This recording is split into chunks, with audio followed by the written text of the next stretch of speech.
From القاهرة News, here's what's happening around the world.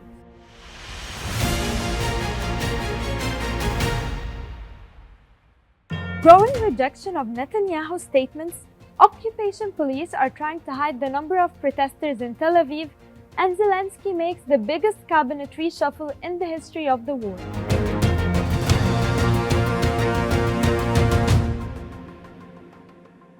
Since the beginning of the aggression on the Gaza Strip, there have been warnings about the health catastrophe that would be inflicted on the residents of the Gaza Strip as a result of the destruction of infrastructure and sanitation and the contamination of drinking water sources.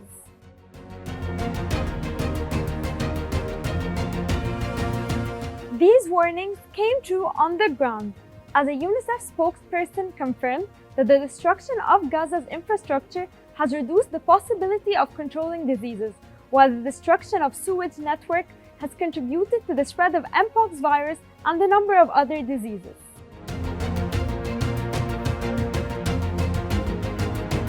Inside Israel, the occupation police tried to hide the actual number of protesters during the current period after launching a pilot test of an air traffic control system to prohibit photography over protest hotspots by drones.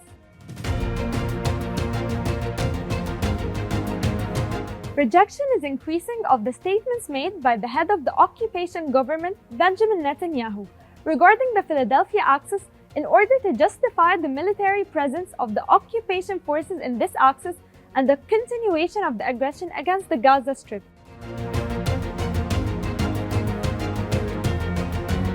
Egypt was the first to categorically reject these statements in an official statement by the Ministry of Foreign Affairs, which held the occupation government responsible for the consequences of making such statements, before several countries joined the list of those who reject the statements of the head of the occupation government and show solidarity with the Egyptian side.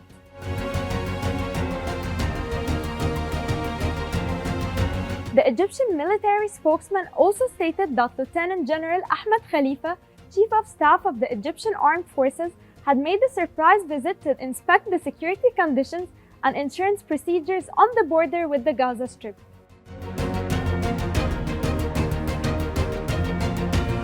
While the Ukrainian-Russian crisis continues, Ukrainian President Zelensky announced the largest cabinet reshuffle during the ongoing war between the two countries, after the resignation of 6 ministers, including the foreign minister, while the Ukrainian parliament approved 4 of them, and the Ukrainian president justified this reshuffle by the country's need for new energy.